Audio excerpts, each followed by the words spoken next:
क्या आपने कभी देखा है कि भगवान खुद अपने भक्त के पास लौट आए हों? एक राजकुमारी की भक्ति ने ऐसा चमत्कार किया कि नदी से भगवान खुद बाहर आ गए। एक बार एक महान संत एक राज्य में पधारे।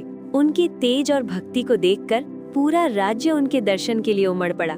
राजा, रानी और एक छोटी सी राजकुमारी भी उनके चरणों में झुक गई। संत उस समय भगवान शालीग्राम की सेवा कर रहे थे। स्नान, भोग, मंत्र जाप, सब कुछ इतने प्रेम से कि छोटी राजकुमारी बस उन्हें देखती ही रह गई। उसके मन में एक ही इच्छा जगी, काश मैं भी भगवान की ऐसे ही सेवा कर पाऊं। और उसने संत से विनती की। संत मुस्कुराए और अगले दिन उसे एक शालीग्राम देकर बोले, इसे भगवान मानकर सेवा करना। राजकुमारी ने पूरे विश्वास से इसे स्वीकार कर लिया। दिन बीतते गए, लेकिन उसकी भक्ति कभी कम नहीं हुई। वो रोज भगवान को स्नान कराती, भोग लगाती और सच्चे दिल से मंत्र जप करती। और फिर हुआ कुछ ऐसा जिसे सुनकर आप भी हैरान रह जाएंगे। उसकी सच्ची भक्ति से प्रसन्न होकर उसे उसी शालीग्राम में भगवान श्री कृष्ण के दर्शन होने लगे।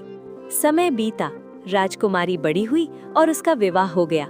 लेकिन विदाई के समय वो अपने भगवान को अपने साथ ले जाना नहीं भूली।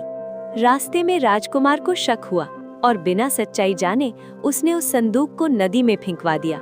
जब राजकुमारी को ये पता चला तो उसका दिल टूट गया। उसने अन्न जल त्याग दिया और रोते हुए भगवान को पुकारा।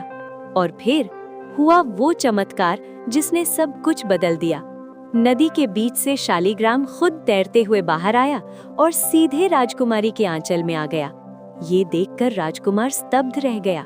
वो राजकुमारी के चरणों में गिर पड़ा और बोला, आज से आप मेरी पत्नी ही नहीं, मेरी गुरु भी हैं। सच्ची भक्ति में इतनी शक्ति होती है कि भगवान भी अपने भक्त के लिए प्रकट हो जाते हैं। अगर आप भी सच्ची भक्ति में विश्वास रखते हैं तो कमेंट में जय श्री कृष्ण जरूर लिखें। ऐसी और प्रेरणादायक कहानियों के लिए इस वीडियो को लाइक और शेयर करें।